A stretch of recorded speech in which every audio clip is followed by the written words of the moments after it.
here we go again.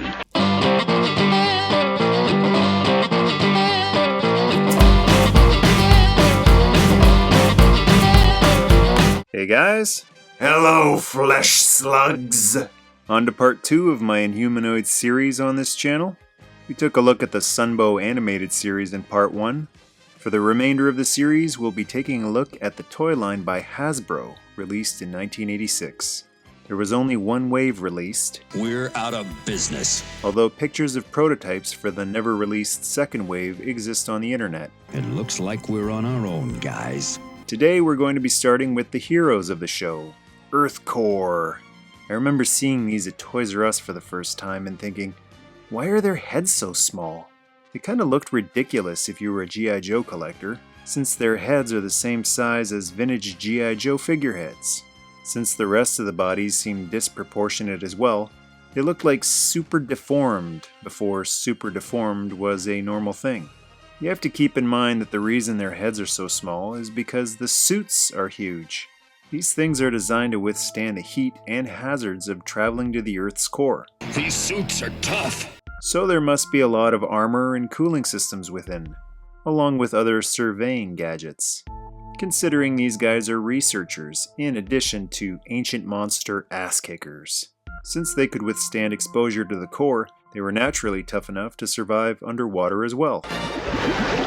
One of the reasons Inhumanoids wasn't a successful line back in the day, aside from the fact that mothers worldwide said, "I'm not bringing that evil stuff into my house," was the price. Money isn't everything. It is when your mom and dad are both working to pay the bills, a mortgage, and feed and clothe the kids.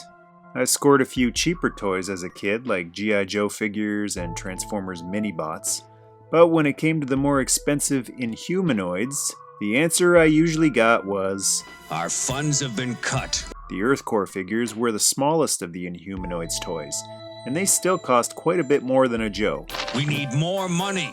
Add the fact that even as a kid, as cool as I thought the show was, the small heads seemed weird, and they had a fraction of the articulation that G.I. Joes had, which were made by the same company, were half the price, and came out 3 years prior. 10-year-old Michael Mercy didn't push too hard to have these guys come home with him after a trip to Toys R Us, even if these particular figures from the line didn't look the least bit demonic. It's kind of ironic that I ended up scoring these for pretty cheap on eBay years ago, before people started remembering how cool this line was. Now they're back to being expensive again, and Inhumanoids fans are once again left asking, anybody got any money? Let's start with the leader, Dr. Herman Armstrong. Just call me HERC! To protect this mint on unpunched card, I used one of Zolo World's clamshells. They don't have one specifically designed for EarthCore figures, so I used a Galoob A-Team figure clamshell which fits perfectly. But let's take him out of the shell to get a closer look.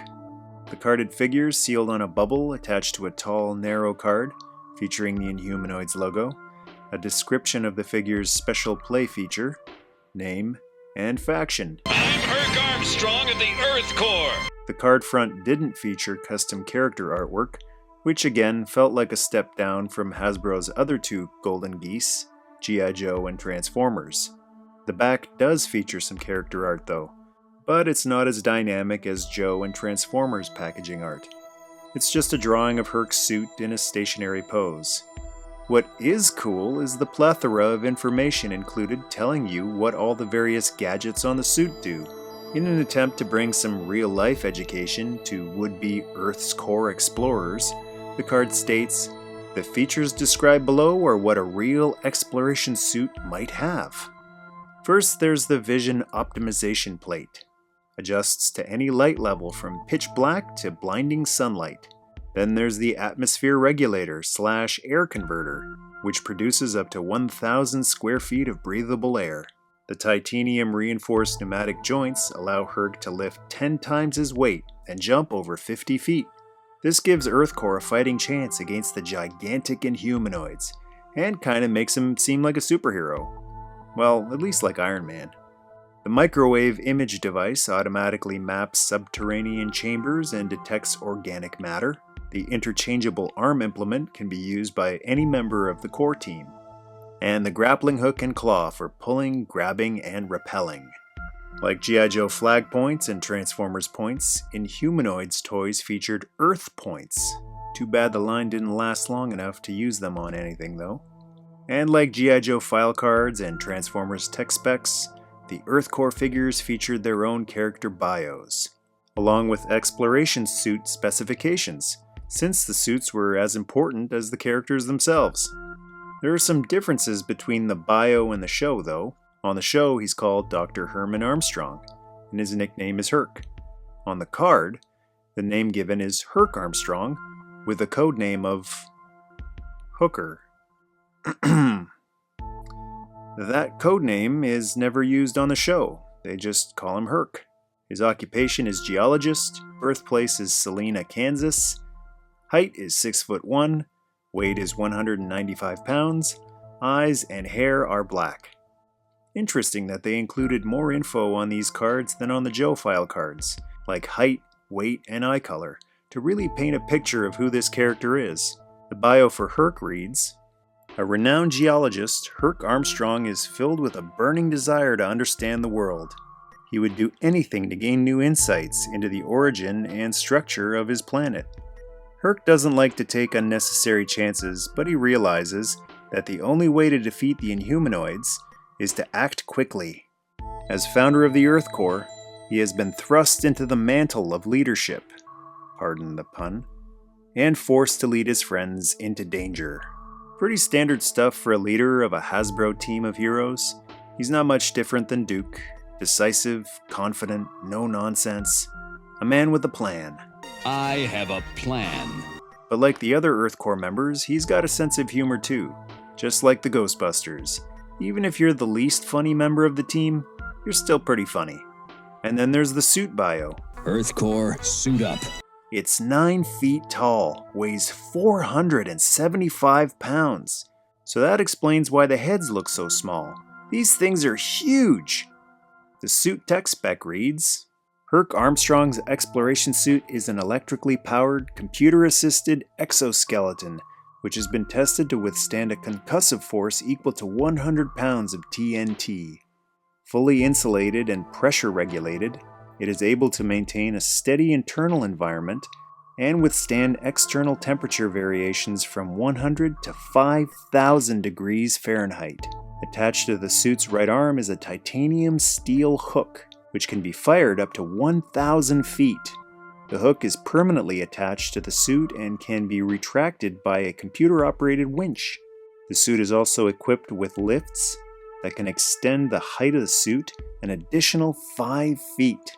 Pretty cool to go into so much detail with the suit. I just wish they would have named the suits as well. Or maybe the suit's code name is Hooker?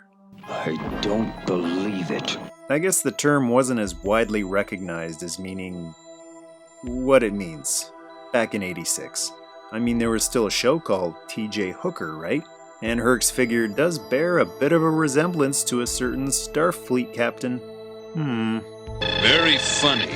Anyways, you can imagine HERC saying, "I just got a call from Senator Masterson. Metlar is attacking the nuclear power plant.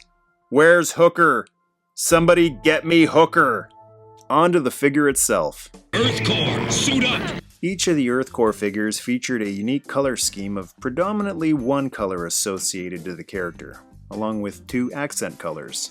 HERC's main color was green, almost an olive drab, which feels appropriate being that he's the leader, kind of the top sergeant of the group. The head isn't the only thing that's disproportionate on this figure. Here's something I never noticed about it until I put him on this turntable. Check out this side view. He's got some major junk in the trunk. And a bust? This can't be an accident. I get the feeling the designers had a field day with Inhumanoids, and somebody thought, wouldn't it be funny if the leader looked like Marilyn Monroe from the side? I'm sure there's a rational explanation. Yeah, I'm sure too. The design is in keeping with the rest of the Inhumanoids designs. Weird! There's a bulbous look to it, evoking the look of musculature, perfect for a guy named HERC. While it's an advanced suit, the helmet is very retro looking, like something out of the 20s or 30s. As I mentioned, articulation is very limited, especially compared to G.I. Joe figures. We're talking Masters of the Universe range of motion here. The head turns left and right, the arms go up and down, and slightly in and out? Just barely. It kind of seems like it's on a ball joint, but there's so little added range, it feels more like a loose joint than it being intentionally designed that way. Ha! Flimsy construction! The legs bend forward so he can sit in the vehicles, and the feet have peg holes so you can secure them to the backs of the vehicles. And that's it. Yeah, that about sums it up. No elbow, knee, or waist articulation. The hand sort of grips. It can hold his helmet at least. Put on your helmet! The helmet attaches securely, but can't turn left or right when it's on. Being that the suit is 9 feet tall, that would make HERC's arms come up to about here, and his legs come up to about here. So there must be some sort of control mechanisms inside that allow for control of the suit's hand and grappling hook. The paint applications are pretty simple. He's only got 4 colors: red, black, a bit of blue, and the Earth Core insignia on his shoulder in white. We can see the devices mentioned on the back of the card sculpted into the mold.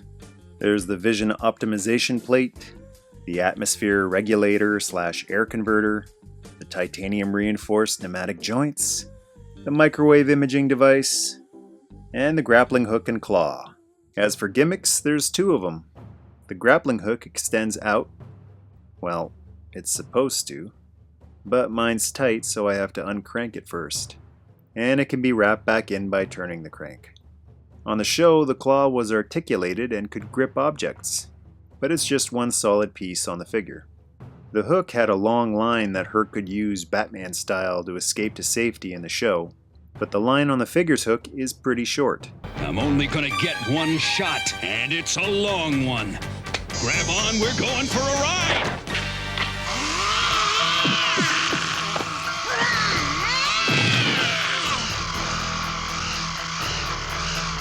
It could also be used as an attack weapon, destroying multiple targets in its path. This hook can be used to haul in more than mineral samples. HERC can use it to reel in a date for Saturday night. You okay, miss?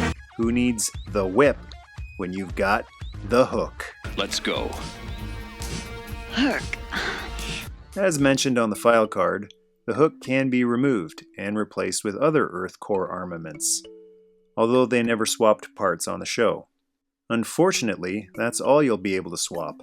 The helmets from the other Earth Core members won't fit, and there's no screw in the back like with G.I. Joe's to take them apart. He's glued together like Masters of the Universe or Thundercats, so you couldn't customize and part swap these figures like you could with G.I. Joe's. Yes, they could. No, HERC, that's just a hole for Liquidator's backpack. There's actually no screw in there to take the figure apart like on Joe's. I guess you've got a point! The other gimmick is the glow in the light feature in the helmet. This is activated by light piping, placing a piece of translucent plastic with a curve or angle in it. The light enters through the top and travels down through the visor, giving it a glowing look. I love this feature. Glowing eyes on toys are one of my favorite features, but what I don't like is having to flip a switch or press a button to do it. And you know how long batteries last? Not for long. And regularly leak, which could damage the toy. Light piping is easy, free, and limitless. The feature was incorporated into the show by having the visors of each Earth Core member light up whenever they'd speak. On his own, he's not one of Hasbro's most striking figures ever, but he works best as an ensemble piece alongside the rest of the Inhumanoids toys. Well, I'm glad we're in agreement, as usual. The lack of articulation hinders actual play value for a kid. Now that's gratitude for you. But as a nostalgic piece sitting on a shelf, just like Earth Core, it may not be pretty, but he gets the job done. Now that's what I call teamwork. Next time out, we'll be taking a look at Earth Core's archaeologist, mechanic, spelunker, and former pro boxer, Augur. Leave a comment below, share if you like the video, and to join the Earth Core tribe, hit subscribe. Nerd mistake. Earth core.